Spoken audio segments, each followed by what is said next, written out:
Pelanggan-pelangganku, kepuasanmu membuatku rindu. Mari kita sambut usahaku maju mengembang bersama kepuasan. Bapak Handi Irawande, pencetus Hari Pelanggan Nasional dan CEO Frontier Group. Saya akan sharingkan mengenai beberapa konsep dasar yang berhubungan dengan customer experience. Customer experience mulai berubah wajahnya.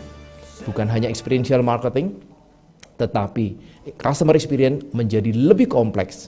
Apa yang membuat perusahaan-perusahaan mau melakukan investasi yang besar untuk membangun customer experience yang baik buat para pelanggannya?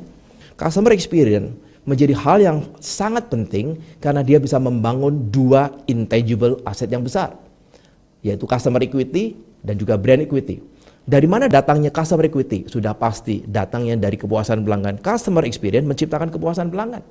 Pada saat mereka memberikan customer experience yang baik, pasti menciptakan kepuasan pelanggan. Dan akhirnya jadilah customer equity.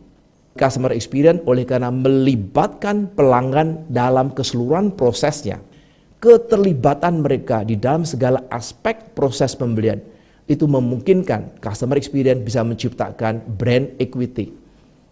Karena kita berada di dalamnya, kita suka menggunakan platformnya, kemudian kita menyukai UI UX-nya, experience-nya bersama dengan platform, akhirnya menciptakan brand awareness, akhirnya menciptakan brand image yang kuat. Dan kita tahu brand awareness dan brand image ada dua komponen yang besar dari brand equity. Jadilah customer equity dan brand equity. Dan sudah pasti dua intangible asset ini yang akan memberikan revenue hari ini maupun revenue di tahun-tahun yang lebih lama lagi. Dan sudah pasti revenue tadi menghasilkan profit yang baik dan akhirnya bisa berimbas kepada harga saham daripada perusahaan tadi. Bapak sekalian, ini beberapa hasil survei yang menunjukkan untuk menguatkan apa yang dikatakan di slide pertama. Salah satunya adalah survei dari Harvard Business Review yang dipublikasikan di Harvard Business Review. Ternyata kalau ada dua kelompok customer, yaitu adalah kelompok yang mengatakan dia mendapatkan positif customer experience, dibandingkan dengan kelompok customer yang mengatakan saya mendapatkan negatif customer experience, pengalaman yang buruk bersama dengan perusahaan tadi. Setelah dibagi dua, ternyata perbedaannya sangat besar sekali. Mereka yang mengatakan positif customer experience, ternyata mereka melakukan penjualan 140% lebih banyak dibandingkan yang negatif customer experience. Gartner misalnya, salah satu perusahaan yang sangat sering melakukan survei-survei di bidang teknologi. 64% customer berpikir bahwa customer experience lebih penting dibandingkan dengan harga. Tidak mengherankan. Kalau customer experience itu baik, customer siap membayar harga premium.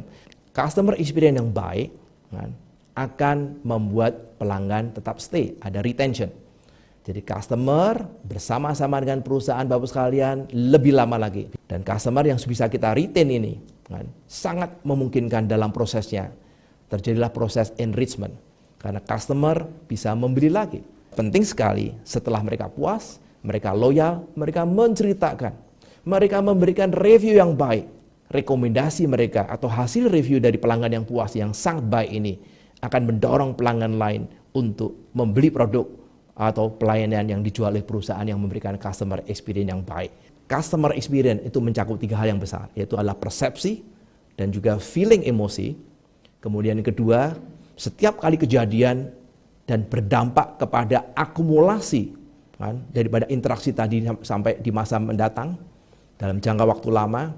Dan kemudian keseluruhan interaksi ini bisa karena dari karyawan, dari sistemnya, dari platformnya, dari IT-nya, atau dari channelnya, media sosialnya misalnya, atau dari produknya sendiri karena dia memakai produknya tersebut. Tapi secara umum kalau kita lihat, nomor satu adalah membangun terlebih dahulu yang namanya customer centric culture.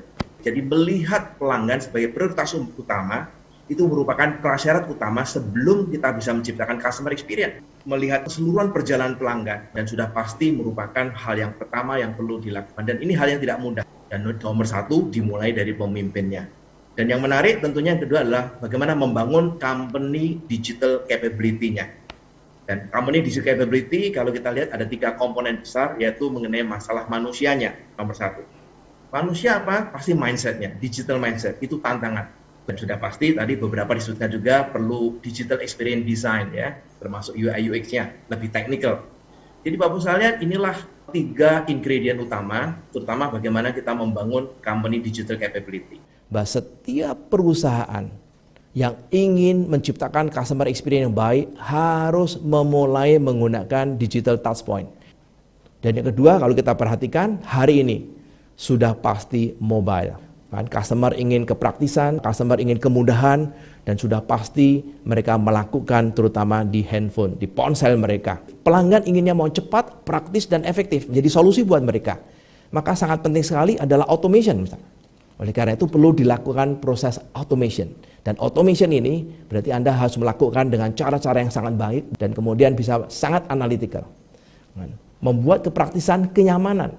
Perusahaan sangat memahami apa yang saya inginkan, apa yang saya cari. Saya berharap jangan lupa 4 September adalah hari pelanggan. Mari kita rayakan bersama-sama, berikan customer experience yang baik. Tapi satu hal yang tidak bisa dilupakan adalah berikan keteladanan. Karena dengan cara seperti inilah kita bisa membangun budaya perusahaan supaya akan memberikan inovasi-inovasi yang baik sehingga memungkinkan setiap karyawan kita bisa mendapatkan atau mampu mewujudkan customer experience terbaik buat para pelanggannya. Terima kasih. Membangun negeri ini maju selalu.